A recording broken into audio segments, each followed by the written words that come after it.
Hi iSearchers! So if you watched my last video, you saw that I showed you how to take notes using this book, Food Trucks. And within this book, Food Trucks, the introduction essay at the beginning told me that there's a U.S. government official website called business.gov. It's for small businesses. And this book recommends this website for me, tips for starting my own street food business. I wrote that down as a source number 5. Today, I want to teach you about how to take notes from a website once you know of a great website. So I'm going to close up this book, set it aside. I'll remind you that I used my iSearch chart right here to come up with the headings that I need for my notes. So I'll keep that nearby, my headings for my notes. They're color-coded. And now let's see if we can go to this business.gov website. I tried to get there already, and I want you to see what happened. So I went to business.gov. When I got there, I searched for the article, tips for starting your own street food business. And when I searched this U.S. government website, this is the best result I found. And you know what? I don't really care if I get the exact website source that the food truck book recommended for me, but I do want to know information about starting a mobile food concession business. So here I go. I'm clicking to see what this source has to offer me. Let's see, zoom in a little bit. Starting a mobile food concession business? Yeah! Be sure to follow these rules. So guys, I am going to read through this article. Look, it was updated in September of 2016, originally published in April of 2012. So it sounds like this information is pretty current within the past 3 or 4 years. So if you want to take your restaurant on the road, interested in starting a food service business that affords lower overhead costs than a brick and mortar restaurant. That's the second time we've heard that term, brick and mortar, in reference to a restaurant that's actually standing in one spot.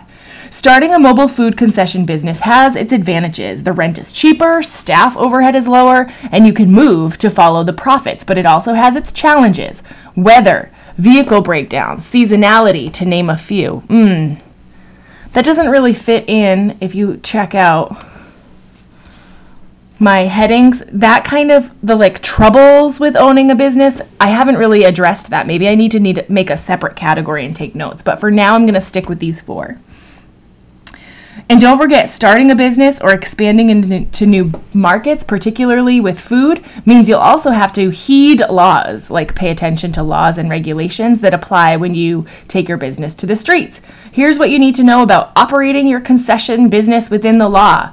Apply for licenses. Okay, let's see. Any business needs a license or permit to operate legally, but going mobile requires you to get permits for all the cities and the counties where you operate. Freeze.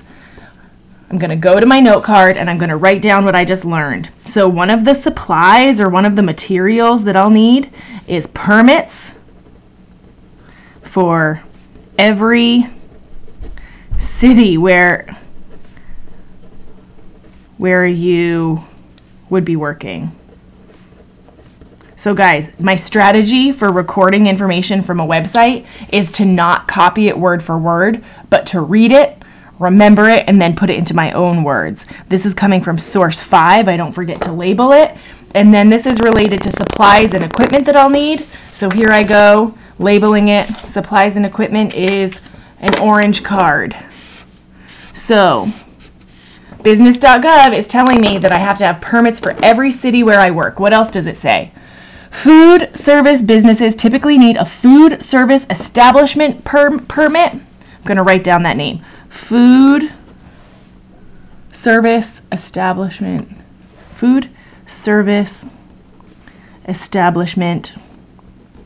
permit.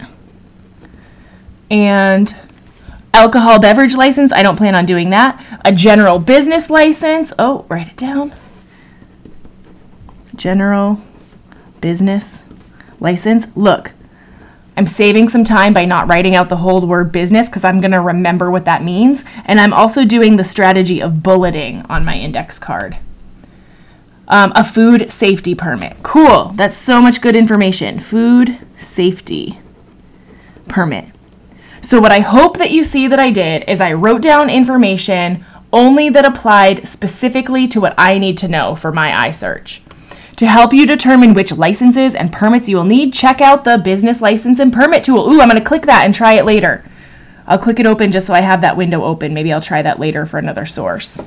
For more information, read about how to find the right license and permits for your new business. Boom, I'll go read that later too. Whoops, I don't want to read it now. I want to read you later. Insure your mobile business. Okay, we can set this note card to the side. Let's see what we find. In certain instances, state law may require your business to be covered by insurance. For example, if you use a car or truck for business purposes, you may need to buy commercial auto insurance. Okay, freeze, got to take a note. I'm going to need, let's move this over so you can see what I'm writing. I need, for another supply, this is source 5. I need insurance, and business.gov recommends commercial, see it right here, commercial auto insurance. I need commercial. That means that it's auto insurance used not for like personal use, but for business. So commercial auto insurance. Many fairs and festivals also require that concession businesses have general liability. So I'll write that down, general liability insurance. And if you have employees, you're going to need to pay workers insurance. I'll write that down even though I think it would just be me. Workers insurance. And refer to your state government website for more information about what insurance your states require. Okay, cool. So guys, another really important bit of information about starting a mobile food business. I'm labeling it yellow, no, orange. I'm getting tons of information between my book and this website about what supplies I need to get started. Okay, here we go. Health and safety laws, location, location, location. Plans for seasonality. No, there are no legal requirements when it comes to planning for seasonality. Like that means the seasons of the year and the weather. It's an important part of operating a mobile concession business, and that is hard to overlook. Planning where you're going to take your business ahead of time is critical. Try to get your hands on your city, county, or state calendar of fairs and festivals. Oh, guys, this is great. This is a note that I need to take about, what do you think? Let's look back at my options. I know it fits in somewhere. So if I want to get myself business by going to fairs and festivals, I think that falls under advertising and marketing. So I'll label this note marketing. I got it from source 5. And I want my state's festival calendar. Use sites like, I'll write that down, Festival Network Online. And keep an eye on city websites. Don't overlook the Chamber of Commerce. Ooh, these are great places where I can find out about festivals and take my food truck so that I can market myself. Tourist's office, and these have information on smaller local events. Look for local events. Guys, I've got it. I've got another new blue note card. What I want you to notice that I did today when I was reading a website, there were actually a lot of things that I did. Let me review for you. First, I went to a website that I thought would make sense, and I knew it was reliable. It's SBA, the United States Small Business Administration. So this is the U.S. government giving me tips on how to start a mobile food concession business. And then I looked at the date. Is this information new? Is it anywhere near current? It was originally published in April 2012, but then it was updated in September 2016. So yeah, it's within the last 5 years. I think we can say that it's current. If it were newer, that would be even better, but this is gonna do. This will work. Look, I have an author's name. I can click to see who she is, read more about her, and make sure that she's a reliable source. In general, .gov websites are ones that you can consider reliable. And then did I get good information? I sure did. I got a bunch of note cards to add to my collection, and I think I'm on my way here with lots of good information about eye searching. I also need to make sure that I write down all of this information on my source card. So here's where something tricky happened. Sometimes with websites, you think you're going one place, like I thought I was going to go to this business.gov, and instead, look where I ended up. I'm going to cross this one out because I'm going to make this source 5 for real. What I really found was a website that's sba.gov. It's the U.S. Small Business Administration. Administration. This is the whole article title, and I'm only going to write down part so that I don't waste your time watching me write everything. Starting a mobile food. Now, when you do your own card, you're going to write the whole entire thing, right? I'm just going to do the ... that represents that I wrote the whole thing.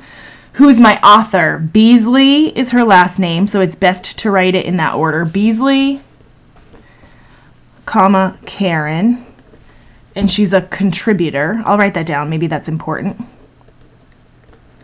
And then I want to know those dates again. So it was published 4/18/12, updated September 26th, 2016. So that's just about 18 months ago or so. And then date accessed, super important. You always write that down when you visit a website. The date I accessed it was, it's the snow day. Okay, source card. Gonna make it black on the edge. Keep it with my other source cards. There we go. So you see how I read through information on a website and I made color-coded note cards again, using information from a reliable internet source. Another video coming down the road will make sure that the sources that you're choosing on the internet are really reliable. Off you go, researchers. Find some good info, take some great notes.